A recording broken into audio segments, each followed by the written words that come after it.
सुप्रभातम। आदित्यम संस्कृत के इस क्लास में आप सभी का स्वागत है। आज हम लोग कक्षा 10वीं में पढ़ी जाने वाली पाठ्य पुस्तक पीयूषम द्रुत पाठाय के अष्टमः पाठः 8वें अध्याय, जिसका शीर्षक है वृक्षैः समं भवतु मे जीवनम, पेड़ों के समान मेरा जीवन हो, इसका अध्ययन करेंगे। इसके पूर्व हम लोगों ने जो हम लोगों का प्रथम संस्कृत है उसमें पाठों की कुल संख्या 14 है, उसके हिंदी अर्थ को जान लिए हैं और उसके प्रश्न उत्तर को भी बता दिया गया है। यदि बिहार बोर्ड के आप कक्षा 10वीं के छात्र हैं तो आप जुड़ें, सब्सक्राइब करें और अपने मित्रों को भी सब्सक्राइब करने के लिए प्रेरित करें। आइए अब हम इस पाठ का अध्ययन करते हैं। 8वां अध्याय और शीर्षक है वृक्षैः समं भवतु मे जीवनम, पेड़ों के समान मेरा जीवन हो। पेड़ों के समान यदि मेरा जीवन हो जाए तो कहना ही नहीं है, क्योंकि इस प्रकृति के पेड़ परोपकारी हैं, जैसा कि इस पाठ में हम लोग अध्ययन करेंगे।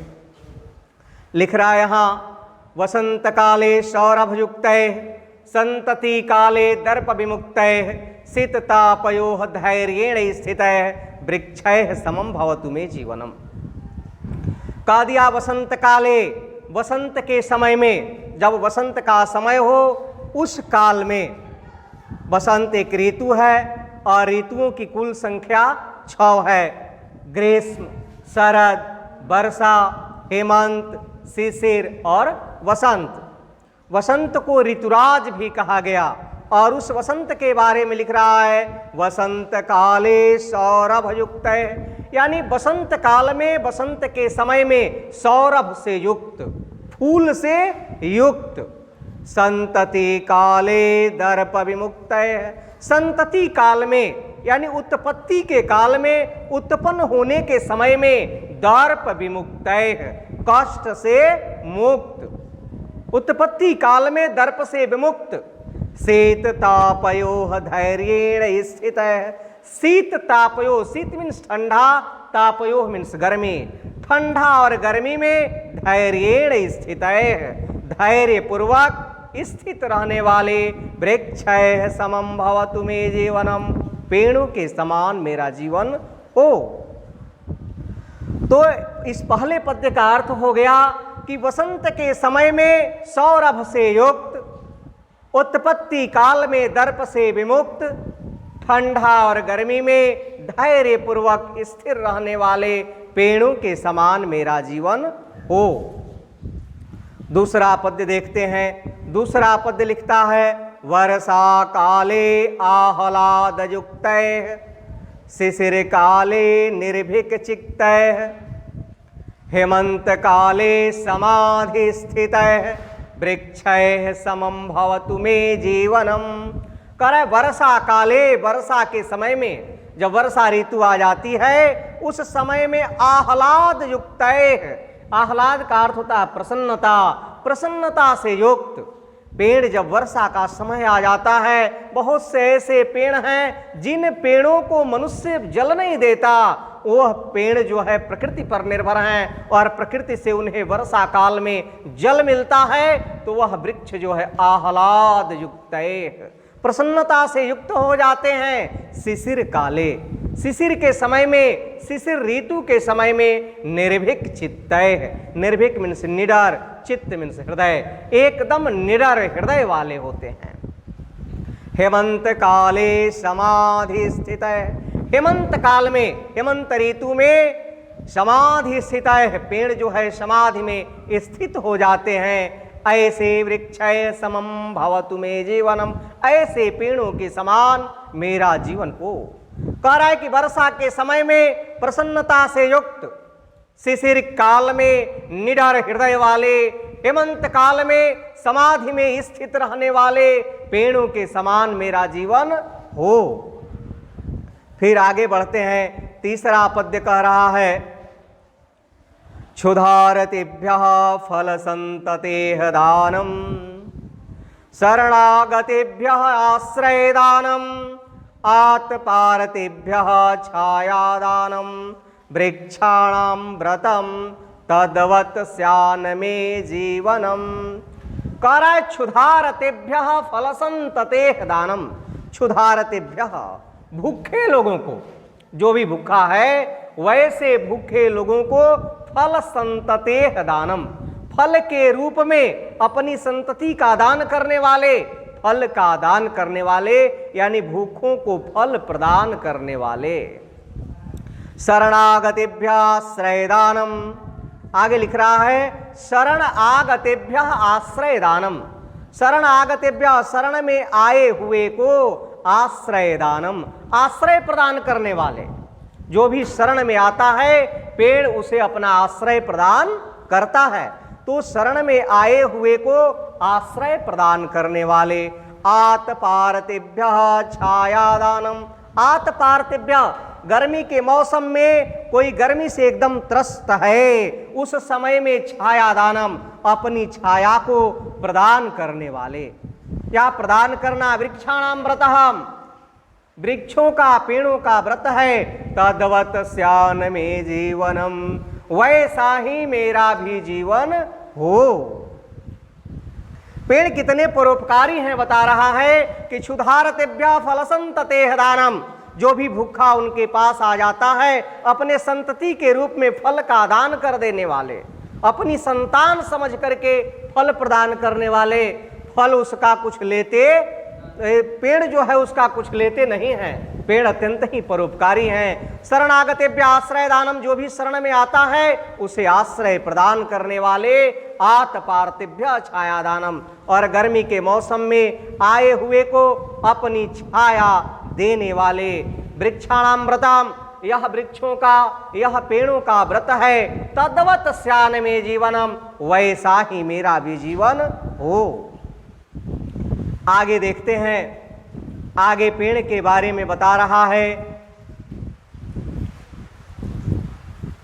कि क्रीतं यैः सीतायाः सतित्वरक्षणं बुद्धस्य आत्मज्ञानस्य साक्ष्यं पाण्डवशस्त्राणां गोपनं वृक्षैः समं भवतु मे जीवनम। कर क्रीतं यैः सीतायाः सतित्वरक्षणं, जिसके द्वारा क्रीतम यह जो किया सीताया, सीता के सतित्व रक्षणम, सतित्व की रक्षा, जिसके द्वारा सीता के सतित्व की रक्षा की गई वह भी एक पेड़ था। उस अशोक वाटिका का, लंका के अशोक वाटिका का एक पेड़ था जिसके नीचे सीता रहते थे, और उस पेड़ के द्वारा सीता के सतित्व की रक्षा की गई। इसीलिए यहां लिख दिया कि क्रीतम यह सीताया सतित्व रक्षणम, जिसके द्वारा सीता के सतित्व की रक्षा की गई। बुद्धस्य आत्मज्ञानस्य साक्ष्यम, जो भगवान बुद्ध के आत्मज्ञान का साक्षी है। गया में स्थित वह बोधि वृक्ष भगवान बुद्ध के आत्मज्ञान का साक्षी है, जहां पर भगवान बुद्ध को आत्मज्ञान प्राप्त हुआ था, ज्ञान की प्राप्ति हुई थी। पांडव शस्त्राणाम गोपनम, पांडवों के शस्त्रों को गोपनीय रखने वाले। वृक्षय समं भवतु मे जीवनम, पेड़ों के समान मेरा जीवन हो। कह दिया इस पद्य के माध्यम से कि जिसके द्वारा सीता के सतित्व की रक्षा की गई, जो भगवान बुद्ध के आत्मज्ञान का साक्षी है, जिसके द्वारा पांडव के शस्त्रों को गोपनीय रखा गया, ऐसे पेड़ों के समान मेरा जीवन हो। फिर अगला पद्य लिखता है कि शुष्कतायां संप्राप्तायामपि यह अर्प्यते जीवनम परेषां कृते आत्मा दह्यते चुल्लिकायां यह मुदा वृक्षैः समं भवतु मे जीवनम। कर शुष्कतायाम संप्राप्तायाम पे, जो सुख जाने पर भी, पेड़ जो है अपनी आयु पूर्ण करने के पश्चात सुख जाते हैं, तो वह सुख जाने पर भी यह अर्प्यते जीवनम परेशान करते, जो अपना जीवन दूसरों के लिए अर्पित कर देते हैं, सुख जाने पर भी वह निरर्थक नहीं होते, बेकार नहीं होते, जो अपना जीवन दूसरों के लिए समर्पित कर देते हैं, अर्पित कर देते हैं। आत्मा दह्यते चुल्लिकायाम यह मुदा, कह रहा है कि जो अपने आप को चुल्लिका में जल जाने पर भी प्रसन्नता का अनुभव करते हैं, वृक्षैः समं भवतु मे जीवनम, ऐसे पेड़ों के समान मेरा जीवन हो, कि जो सुख भी जाए तब भी दूसरों के लिए अपने जीवन को समर्पित कर दे, दूसरे को भोजन को पकाने के लिए अपने चुल्लिका में अग्नि में जो है प्रज्वलित हो जाए, जल जाए, ऐसे पेड़ों के समान मेरा जीवन हो। तो इस पद्य का अर्थ लिखना होगा तो हम लिखेंगे कि जो सुख जाने पर भी अपना जीवन दूसरों के लिए अर्पित कर दे, अपने आप को चुल्लिका में जला कर के भी यह मुदा, जो प्रसन्नता का अनुभव करे, ऐसे पेड़ों के समान मेरा जीवन हो। और यहां अंतिम पद्य है, अंतिम पद्य के माध्यम से पेड़ लिखता है, या पेड़ के बारे में बताया गया है कि आजन्मनः समर्पणम आमरणम लोकस्य हिताय एव येषां जीवनम, जीवनम मृतश्चापि येषां सार्थकम, वृक्षैः समं भवतु मे जीवनम। कह रहा है आजन्मनः समर्पणम आमरणम, जो जन्म से लेकर के मृत्यु तक समर्पित है, जिसके अंदर समर्पण की भावना है।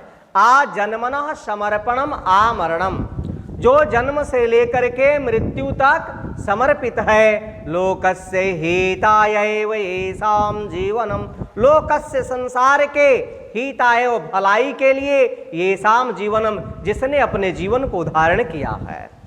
जीवनम मृतश्चापि येषां सार्थकम, मर कर भी जिसका जीवन सार्थक है। वृक्षैः समं भवतु मे जीवनम, ऐसे पेड़ों के समान मेरा जीवन हो।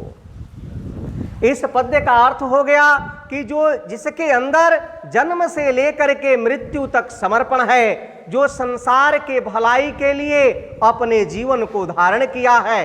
जीवनम मृतश्चापि येषां सार्थकम, मर कर भी जिसका जीवन सार्थक है, ऐसे पेड़ों के समान मेरा जीवन हो। यह कवि कह रहा है कि प्रत्येक व्यक्ति का जीवन ऐसे ही परोपकारी होना चाहिए, ताकि उससे सभी लोगों को, इस समाज के सभी लोगों को लाभ मिले।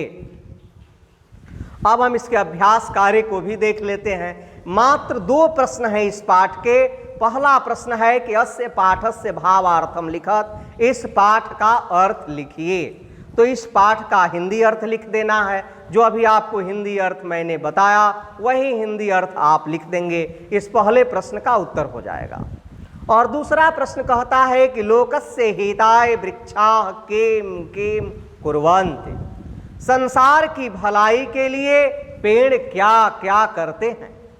तो इसका उत्तर हम लिख देंगे कि लोकस्य हिताय वृक्षाः क्षुधारतेभ्यः फलम, शरणागतेभ्यः आश्रयम, आतपातेभ्यः छायादानम च कुर्वन्ति। करे कि लोकस्य हिताय, संसार की भलाई के लिए पेड़ भूखों को फल देते हैं, शरण में आए हुए को आश्रय प्रदान करते हैं, और गर्मी से आए हुए लोगों को छाया प्रदान करते हैं। ऐसा हमारा उत्तर होगा। यदि आपको यह वीडियो अच्छा लगा, अध्यापन अच्छा लगा, आप इसे अवश्य लाइक करेंगे। और भी आपके मित्र जो बिहार बोर्ड के छात्र हैं, उन्हें भी इस वीडियो को शेयर करें, वह भी अध्ययन करें, आगे बढ़ें। फिर मिलते हैं हम अगले पाठ के साथ। तब तक के लिए बहुत बहुत धन्यवाद, शुभकामना।